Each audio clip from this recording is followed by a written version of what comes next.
on va tomber sur le projet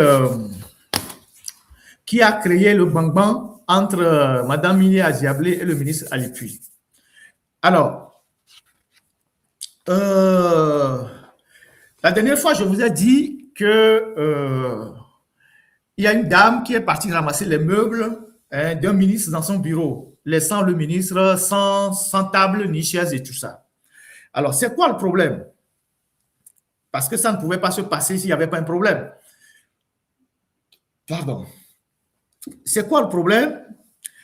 Il se fait que le gouvernement togolais, en 2021, a introduit auprès de la Banque mondiale une requête afin de solliciter un appui technique et financier pour identifier et apporter des solutions aux problèmes que rencontrent les services d'eau et d'assainissement de Grand Lomé. Et donc, un projet a été mis en place, projet dénommé projet d'alimentation en eau potable et assainissement du Grand Lomé. Et ce projet couvre 7 grandes agglomérations du Grand Lomé. Vous pouvez aller sur le site de la Banque mondiale pour voir ce projet. Et ce projet devait s'étaler, devait être implémenté à Detikopé, à Toglekope, à Corée, Zanguera, Devego, Apesito et Kakaveli. C'était pour régler les problèmes d'eau que rencontrent ces quartiers périphériques de la ville de Lomé. Et ce projet a été chiffré à 75 milliards. 75 milliards. L'enveloppe globale même, c'est 115 milliards de francs CFA, donc 45 milliards pour l'eau, pour l'assainissement, et pour l'eau, pour l'adduction d'eau. Et donc, lorsque le ministre Yark est venu au niveau du ministère de l'eau, il a pris contact avec la Banque mondiale pour ajouter à ces 2 projets-là une doléance, notamment 2 forages qu'il faut faire, 2 forages profonds qu'il faut faire pour faire fonctionner le château d'eau de Baie et le château d'eau du campus de Lomé, campus Nord. Donc, le ministre Yark a sollicité que, en plus des 7 agglomérations qui ont été déjà retenues, il faut faire 2 grands forages pour alimenter les châteaux d'eau qui sont vides. Il y a beaucoup de châteaux d'eau à Lomé, vous les voyez, c'est des châteaux d'eau qui sont vides. Il faut faire des forages profonds pour mettre l'eau dans les châteaux. Donc, Yark a demandé qu'on puisse ajouter ce truc-là. Et donc, il y a eu, comment appelle-t-on, les fonds ont été débloqués. Et non, il y a une convention qui a été signée. Si vous voyez sur les trucs, vous allez voir la date de la convention. J'ai mis tout ça sur papier. Donc, il y a une convention qui a été signée. Il y a eu les fonds qui sont mis à disposition et le projet devait commencer. Mais, patatras, les problèmes ont commencé par surgir. D'où viennent les problèmes? Les problèmes ont commencé avec l'appel d'offres. Il y a eu un premier appel d'offres du 11 octobre 2024 avec, entre-temps, Yark est parti, donc Mme Myriam Aziablé est venue au ministère et quand elle est venue au ministère, je vous disais la dernière fois qu'il y a des ministres même qui enlèvent les meubles de leurs anciens collègues, qui enlèvent les rideaux. Elle a fait des travaux dans l'immeuble, un immeuble qui appartient à l'État et donc qui est du ressort du service matériel. Avant de toucher à un immeuble qui appartient à l'État, il faut avoir quand même une autorisation. Mais cette dame, elle s'en foutait pas mal. Dès qu'elle est arrivée au ministère et que Yark est parti, elle a refusé d'occuper les bureaux. Elle a fait des travaux à coût de beaucoup d'argent. Elle a cassé jusqu'à casser les carreaux. Elle a enlevé même les carreaux qui étaient là avant Yark. Alors que Yark est venu trouver les carreaux. Et lui, il est venu rester. Mais elle a changé tout, jusqu'aux carreaux. Je ne sais pas si elle pensait que c'était sa maison. Elle a changé tout jusqu'au carreau. Donc, il y a un appel d'offres qui a été lancé pour choisir les entreprises qui vont exécuter ce projet-là. Nous sommes toujours dans le domaine de l'eau. Et au bout de cet appel d'offres du 11 octobre 2024, il y a eu 6 sociétés qui ont soumissionné et il y a eu une société qui a obtenu le marché, qui s'appelle Green Forage Energy. Et donc, comme cette société a obtenu le marché, Green Forage Energy, Mme Myriam Aziablé qui voulait que le marché aille à une autre société, a estimé que elle n'était pas d'accord. Elle n'était pas d'accord et elle a fait bloquer l'appel d'offres. Donc, elle a fait bloquer l'appel d'offres. Ils ont trouvé des arguments et tout pour rejeter les résultats de l'appel d'offres. Parce que la société qu'elle voulait faire, qu'elle voulait promouvoir, qu'elle voulait pouvoir passer, obtenu le marché, cette société n'est pas passée. Elle était plus disante. Et il y a une autre société moins disante. Donc, vous avez toutes les sociétés qui ont participé. Il y a eu FFA MNS qui était à montant hors taxe 1 milliard 845 000 et tout ça. Il y a une autre société, GAM Construction, qui était 1 milliard 99 millions. Il y a Esomif Sassu qui était à plus de 1 milliard 400. Il y a Pagipro Hyper Group qui était à 1 milliard 300. Il y a Green Forage Énergie qui était à 1 milliard 400. Il y a Saddam Construction qui était à 1 milliard 345. Donc, elle a refusé. Donc, l'appel d'offres a été annulé parce qu'elle n'était pas d'accord, parce qu'elle voulait que l'appel d'offres aille à un de ses amis. Il y a eu un deuxième appel d'offres. Donc, un deuxième appel d'offres. Donc, la première société qui a gagné le marché, elle n'a plus participé, elle s'est fâchée, elle n'a plus participé. Il y a eu un deuxième appel d'offres. Pendant qu'ils étaient en train de se bagarrer, les gens n'ont pas de l'eau dans les quartiers. C'est la Banque mondiale qui débloque de l'argent. Je pense que c'est un prêt pour qu'on donne de l'eau dans tous les quartiers. Donc, il était prévu de construire des forages, des châteaux d'eau, de grands châteaux d'eau, parfois de jusqu'à 5000 mètres cubes au niveau d'Adetikopé, de Toglekopé, de Corée, de Zanguera, de Devego, d'Apécité, de Kakaveli. Pour que ces quartiers puisqu'on puisse régler le problème d'eau dans ces quartiers-là. Dieu seul sait comment les gens souffrent dans ces quartiers jusqu'à ce jour. Donc, le projet qui a commencé depuis 2021 et que la Banque mondiale a mis l'argent à disposition déjà dans les années 2023, le projet est toujours en souffrance jusqu'en 2026 parce que le temps d'exécution du projet, parce qu'il y a plusieurs aspects de ce projet-là, moi je parle juste du volet de l'eau, le projet va jusqu'en 2029. Donc, jusqu'à présent, il y a toujours des problèmes. Et donc, on refait un nouvel appel d'offres et une nouvelle société gagne. Ce n'est pas la société que madame voulait imposer et elle trouve des arguments pour refuser l'exécution de l'appel d'offres. Entre-temps, elle quitte le ministère et elle est nommée à la DCNP. La DCNP, c'est la Direction nationale des marchés, je ne sais pas comment vous appelez ça, la Direction nationale de la commande publique. Voilà. Elle va à la Direction nationale de la commande publique. Et donc, elle a un droit de regard sur l'exécution des marchés. Donc, elle quitte le ministère, elle va dans cette direction, elle est nommée à cette direction. Alipu arrive, Alipu reprend le dossier et Alipu constate que lorsqu'elle était au ministère de l'eau, elle n'a nommé que ses amis, des incompétents, les gens qui n'ont aucune compétence, telle personne coordonnateur de projet, telle personne PRMP, telle personne ci, telle personne ça, juste pour se faire de l'argent.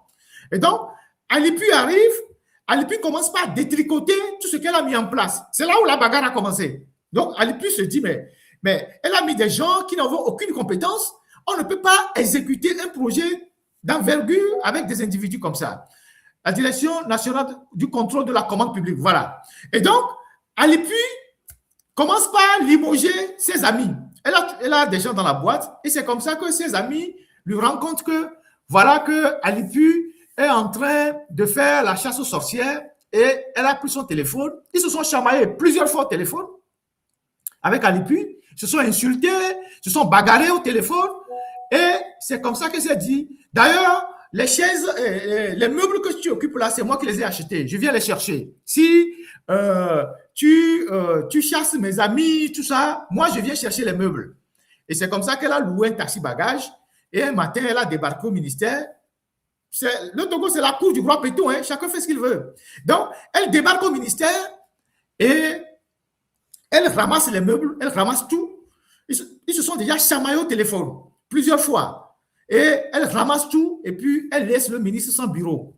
Bon, Alipu, lui, s'est dit, même si je trouve une table et une chaise, je peux travailler. J'ai vu une publication de Jerry Tama qui dit qu'on l'a tagué. Donc, Jerry Tama, ton ancien collègue de l'Assemblée a besoin de meubles. tu peux l'approcher, vous étiez ensemble députés, tu peux lui vendre tes meubles comme tu t'es reconverti en menuisier. Vous savez, les militaires qui ont fait Saint-Cyr, ils ont toujours plusieurs arcs à leur corde. Hein. C'est des gens qui sont formés en multitâches. Donc, directement, à chaque fois qu'ils rencontrent un obstacle, ils le transforment en opportunité. Au moins, il a cette qualité-là. Donc, tu peux appeler à l'IPI pour lui vendre quelques meubles. J'ai vu ton post. C'est juste pour rire, mais c'est important. L'IPI a besoin des meubles. Donc, pourquoi pas consommer local? Et donc, elle va ramasser les meubles. Et non seulement elle ramasse les meubles, on a besoin de l'avis de non-objection de la commande publique, de la direction de la commande publique. Elle bloque le projet. Elle bloque le projet tant que ce projet n'est pas donné à l'entreprise elle voudrait voir exécuter le projet. Alors, l'argent est en souffrance. Les gens n'ont pas de l'eau dans les quartiers. De tous ces quartiers que je viens de citer, les gens n'ont pas de l'eau. L'argent est en souffrance. Et la Banque mondiale se fâche. Et la Banque mondiale menace parce qu'entre-temps, ils ont puisé un peu d'argent parce que le projet a plusieurs volets. C'est 75 milliards, mais 45 milliards réservés pour l'eau. Ils ont déjà pris un peu d'argent pour d'autres aspects du projet. La Banque mondiale se fâche et dit, mais si vous ne vous entendez pas, on va rapatrier l'argent dans d'autres pays parce que d'autres pays ont besoin de l'argent. Alors, la Banque mondiale ne comprend pas toute cette bagarre autour de la sélection des entreprises qui doivent exécuter le projet et elle adresse un courrier aux autorités togolaises pour manifester son mécontentement de la manière dont les choses sont faites et leur dit, il faut que vous trouviez une solution pour qu'au moins on puisse donner de l'eau aux populations. Il y a des châteaux qui doivent être construits. Il y a eu des experts qui ont fait un travail formidable. On doit construire un château à Michintove pour desservir tous les quartiers d'Apesito et tout ça, parce que Michintove, c'est en hauteur. Un château à Devego, de très grands châteaux, des châteaux à Detikope un peu partout, pour que les gens aient de l'eau. À Toglekope, elle bloque le projet. On voit comment le Togo fonctionne. Et puis, on viendra vous parler de feuille de route. Vous allez voir Sandra Johnson qui va dire feuille de route. Alors qu'il y a des ministres qui bloquent des projets, des projets nécessaires pour le pays depuis 4-5 ans, jusqu'à ce que la Banque mondiale menace de rapatrier l'argent. Après, on va accuser les gens. Donc, la Banque mondiale écrit cette note-là, dont la rédaction a une copie, réponse provisoire, transmise par les documents, tout ça, voilà. Monsieur le coordonnateur, donc la Banque mondiale écrit au coordonnateur. Nous vous remercions pour la transmission des informations complémentaires à l'issue de la première revue de l'évaluation de ces offres. Nous avons procédé à une seconde revue du dossier d'appel d'offres, DAO, du rapport d'évaluation des offres ainsi que les appels soumis par les différents soumissionnaires. Cette seconde revue porte sur les aspects techniques des offres, d'une part, et sur les analyses et recommandations sur le processus de passation du marché, d'autre part. 1. Revue technique des offres. La Banque mondiale a identifié plusieurs incohérences. C'est la Banque mondiale qui le dit. Étant donné que le projet a recruté un ingénieur conseil pour superviser les travaux et que le consortium ainsi recruté inclut un spécialiste des eaux souterraines disposant d'une solide expérience régionale en construction de forages, ces incohérences sont d'autant plus surprenantes. C'est la Banque mondiale qui écrit ça. Elle suggère que l'expert mobilisé par le projet n'a pas contribué de manière significative à l'évaluation technique de ces offres. Évaluation qui requiert pourtant une expertise technique très solide. L'analyse technique ci-dessus se concentre sur les 3 entreprises présentant le moins de critères non satisfaits. FFA Togo, FFA Cameroun, SATRE, SAR et Forage SAEMT, c'est des groupements.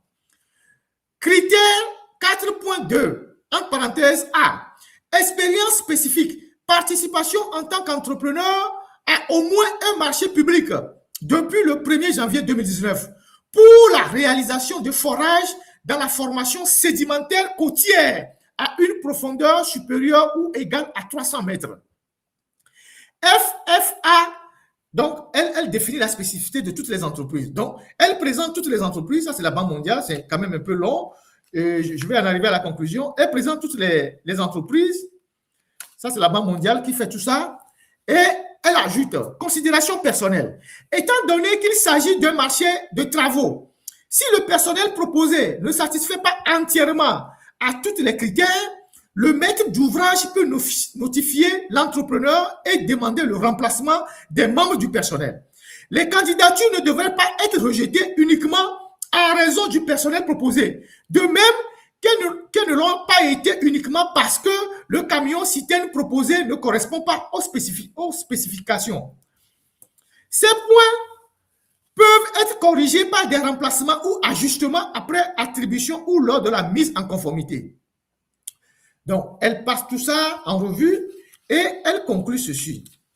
C'est un document que je peux mettre à votre disposition. Conclusion de la Banque mondiale. Alors, l'analyse et les recommandations de la Banque mondiale sur la passation des marchés. Je passe par là. À la suite des premiers commentaires, l'analyse et les recommandations de la Banque mondiale se présentent comme suit. 1. Le processus de passation des marchés avait déjà fait l'objet d'un précédent appel d'offres national qui s'est révélé infructueux. C'est ce que je vous ai dit tout à l'heure, que la ministre est opposée. Deuxième point, le présent appel d'offres, donc le deuxième, a aussi été lancé par appel d'offres national. Troisième point, une bonne approche aurait été de faire une analyse et un diagnostic approfondi des raisons de l'échec du précédent appel d'offres, ce qui aurait permis la révision d'une stratégie de passation des marchés qui prend en compte les leçons tirées de l'échec avec le respect des principes fondamentaux de passation des marchés, du règlement de passation des marchés applicable au projet. 4. Une analyse minutieuse des documents exploités et des recommandations laisse apparaître une inadéquation entre les exigences de qualification du présent appel d'offres et les réalités d'une étude. Et d'une analyse acceptable de marché de forage au Togo, tout en s'appuyant sur une approche restrictive qui ne respecte pas pleinement ce que fait les principes fondamentaux de passation de marché, notamment l'optimisation des ressources. Ainsi, l'évaluation des offres soumises à l'avis semble être trop fixée sur le respect strict des exigences de qualification. Donc, ça, ce sont les trucs de la Banque mondiale. Et la Banque mondiale conclut. Elle conclut ceci. L'analyse technique et la revue du processus de passation de marché ont révélé des incohérences empêchant la validation du rapport d'évaluation à ce stade. Nous vous invitons donc à considérer nos remarques, à réévaluer l'ensemble des soumissionnaires en tenant compte de nos recommandations et à nous faire part de votre retour. Veuillez agréer, monsieur, l'expression de nos salutations distinguées. Madame Mariam Sou, c'est la Banque mondiale qui écrit aux autorités togolaises, particulièrement le coordonnateur du projet. Et donc, ce projet-là, qui doit permettre de donner de l'eau aux Togolais depuis 2021, disons depuis 2022, est en souffrance dans les quartiers à cause des humeurs d'une dame et de quelques réseaux à elle, parce qu'elle estime que l'entreprise qui doit obtenir le marché, pour qu'elle puisse avoir peut-être sa commission, on ne donne pas le marché à cette entreprise-là et elle bloque le marché. Pendant ce temps, les populations qui sont à Devego, à Toglekope, à Pesito, je ne sais où, Djagbel, tout ça n'ont pas de l'eau potable. Yato, et nous que les douanes est extrêmement grave. Mais les métaux galé au vogo, mais yaso ou forage, ne amu komudo si le lomewa, wakpo sinoanu. Yovo so gasonami. 75 milliards de francs CFA, les met à 45 milliards pour l'eau, forage et château d'eau. Et depuis 4 ans, mais les dacons, nos entreprises qui là au marché a dit, va amo les simuler les communes, et simuler les villages au monde, et simuler les quartiers au monde. Et si ce projet était exécuté, ils vont réhabiliter le marché et le château du campus. Le château du campus va alimenter les quartiers comme Kégué, la Caisse et tout ça. Le château de Togo Séminaire va être réalimenté parce que c'est un château où il n'y a pas de l'eau. On l'a en forage, on l'a encore si le château, mais les quartiers de Togo Séminaire, Kakaï et nous, Solidarité, ils vont avoir de l'eau. Ils ont déjà alimenté le quartier de Baie parce qu'ils ont mis de l'eau, ils ont mis beaucoup d'eau dans le château de Baie. Donc, ils vont en Ganami. Même ils vont au forage, ils vont au château, ils vont en assis, ils vont en vieux. Mais les dacons, des commissions anti. Kaka yovo les menacer mais là sont garçon jo les nous vi bang les yo solo et nous ministère de l'eau après solo direction de la commande publique. Voilà comment les Togo est géré. À cause de conneries comme ça, les gens n'ont pas de l'eau dans les quartiers. Depuis 4 ans. Et l'argent est là. L'argent est là. Et la Banque mondiale menace de rapatrier l'argent pour d'autres pays. Et vous allez voir Sandra qui va venir nous parler de feuilles de route.